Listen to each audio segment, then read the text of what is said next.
Hello everyone, it's DJ and welcome to another episode of RC Retirement. It's been a little while since the last episode, so let's make up a little bit for some lost time. Today's episode is going to be about deferred retirements from the AGR program. And I know this isn't for all reservists out there, but this is some excellent information that I've never covered before, and I think it's about time I did so. So, believe it or not, once you hit 20 years of active federal service, whether you're AGR or just have long-term active duty for operational support, whatever, you are not required to retire at that time.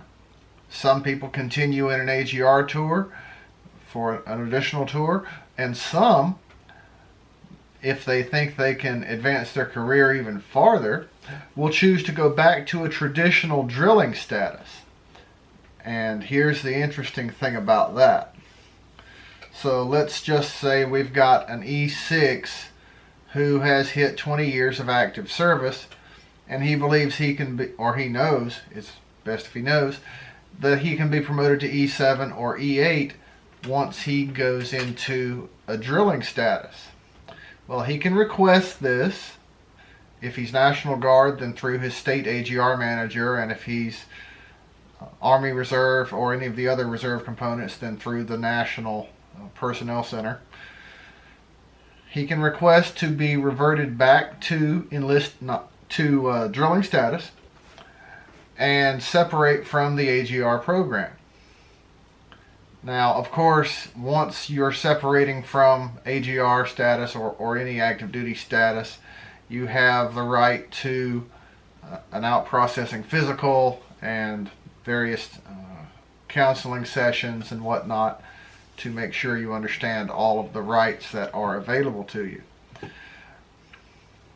Now, the funny thing about deferred retirement is it's often considered erroneously that it's a double retirement, and this is not the case.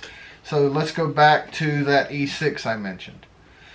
You can have the aforementioned E6 separate from the AGR program, and let's just say he serves for another 4 years in a drilling status.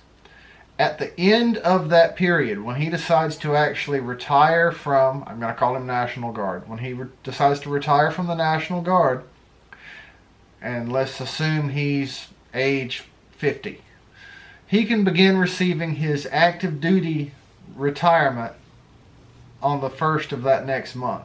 Of course, if he does everything right. He would be paid at the highest grade he gained while in an AGR status, unless he didn't have enough time in grade to retain that particular pay grade, and then it would be one grade lower. And all of the typical active duty retirement benefits would kick in at that time. So again, he served 4 years in a traditional status again, decided to retire, now he's getting paid as an E6 for his retirement. But during those 4 years, he was promoted to E7, Sergeant First Class, and held the grade long enough to retire in that grade. And let's just assume be paid fully in that grade, meaning at least 3 years. So, when said service member reaches age 60, or a little bit earlier if qualifying active duty occurred, this individual can then apply to have retirement recalculated at the higher grade and receive pay in that grade. And of course, I've been giving an enlisted example, but this applies to commissioned officers and warrant officers as well, naturally.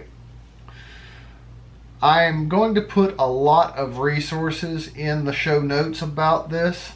In fact, most of what I've been mentioning is a severe summary of what's in these resources, naturally, because that's why you come here, right? Keep it simple and easy. Or that's redundant. But anyway, this is not a double retirement. As I was mentioning earlier, this is a recomputation of the retired pay that you would have. So again, if you're an E6 and you were promoted to E7 while in a traditional status, at age 60 you can have your retired pay recalculated at that rate. You're not getting both an active duty retirement and a reserve retirement. It's the same thing. Now, let me make sure that I have not missed anything, and I have not. So this is actually a very short episode this time, because even though there are a lot of nuances with deferred retirement, it's not really a difficult topic to explain. So that is going to be it for this week, and I thank you for being here. If you would like to support my efforts to educate the service members out there, I invite you to join my Patreon campaign at patreon.com/rcretirement. Also, take a look at my website, rcretirement.com, and look at all of the resources that are available there. I will even post some of the stuff in the show notes in the permanent resources page for others to use. Also, take a look at the fees for services tab on the website and see if there's anything that I can do for you personally to acquire a retirement benefit of one sort or another. Finally, if you have any questions or concerns, you can either respond to any of the various episodes on my YouTube channel, or you can email me directly at dj@rcretirement.com. Again, that's DJ Delta Juliet at rcretirement.com. As always, I thank you for spending your time with me, for choosing to be part of this audience, and until we meet again, thank you for your service. Have a great day. If you liked what you heard on today's episode, then please go below and give it a thumbs up, and be sure to subscribe to this channel. Also, please let other people know about this channel and the information it can provide for them.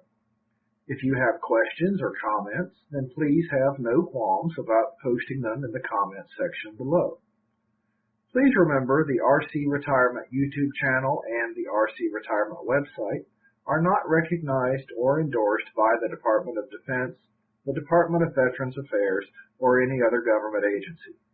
The information presented in these resources are for entertainment and informational purposes only. Also, the content of either of these resources should not be considered financial or legal advice. Please consult with your own legal counsel, accountant, or financial planner before making any decisions based on what you have learned here. As always, thank you for watching the RC Retirement YouTube channel.